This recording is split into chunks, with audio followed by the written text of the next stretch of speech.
100 jours de prière, 100 ans de la division interaméricaine.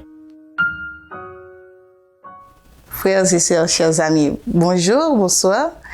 Bienvenue à notre série de prières de la division interaméricaine. Aujourd'hui, jour 43, notre thème de prière est « Marcher droit avec Dieu ».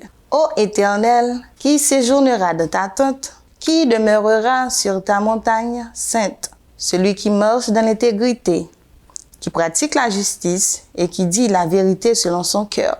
Psaume 15, versets 1 et 2.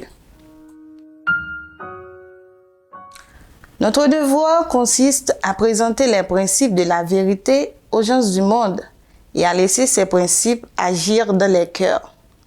Nous pouvons cueillir les feuilles de arbre aussi souvent que nous le désirons.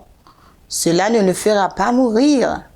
À la saison suivante, il se couvrira à nouveau de feuilles, tout aussi abondantes que celles de l'année précédente. Mais si nous abattons cet arbre à la racine en le frappant avec une cognée, non seulement ses feuilles se détacheront d'elles-mêmes, mais l'arbre périra.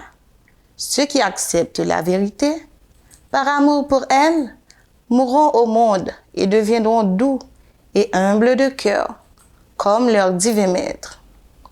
Dès que le cœur se transformera, ils mettront leurs vêtements, leur conversation, leur vie en harmonie avec la parole de Dieu.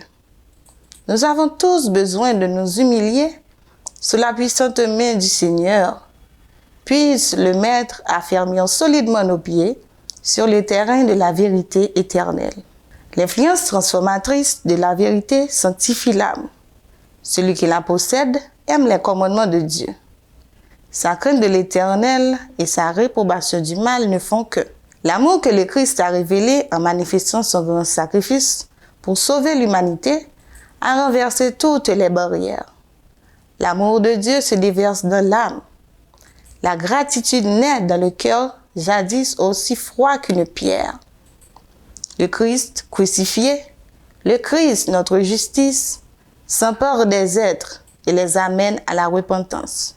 Ce sujet est si simple que les enfants peuvent se l'approprier.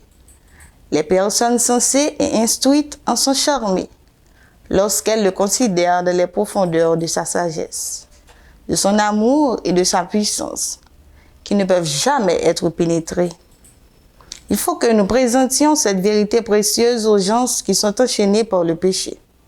Que tous voient que le Christ a été immolé pour leurs transgressions et qu'il désire les sauver.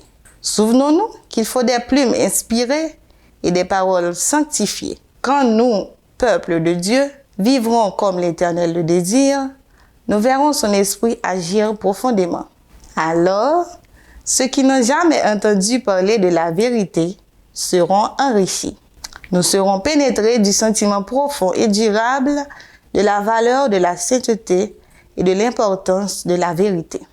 Priez pour que nous puissions demeurer dans le tabernacle de Dieu, que nous habitions sur sa montagne sainte et que nous marchions dans la droiture, que nous fassions son œuvre avec justice et que nous disions la vérité. Priez pour les membres de l'Église vivant au Guyana. Priez pour qu'il y ait une croissance de l'Église, un engagement accru envers Dieu et le service, ainsi que la ponctualité et la régularité de la fréquentation de l'Église. Priez pour que, pendant le chaos, les chrétiens du monde entier sentent la proximité du retour prochain de Jésus et qu'ils pressent le trône céleste de la prière en implorant le Saint-Esprit. Priez pour tous nos lycéens et étudiants qui terminent leur semestre d'automne. Priez pour qu'ils aient la force et le courage de représenter Jésus. Prions le Seigneur. Père Tout-Puissant, avant Jésus-Christ, nous te disons merci. Merci pour tout ce que tu fais pour nous. Merci pour la vie, la santé. Merci pour ta protection divine.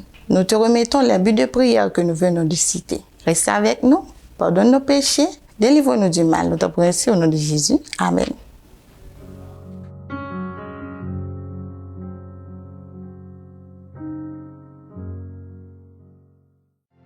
En 2022, nous célébrons les 100 ans de la division interaméricaine. Nous voulons fêter ça ensemble avec les programmes spéciaux que nous avons pour vous, en direct des médias sociaux de votre union. Rejoignez-nous.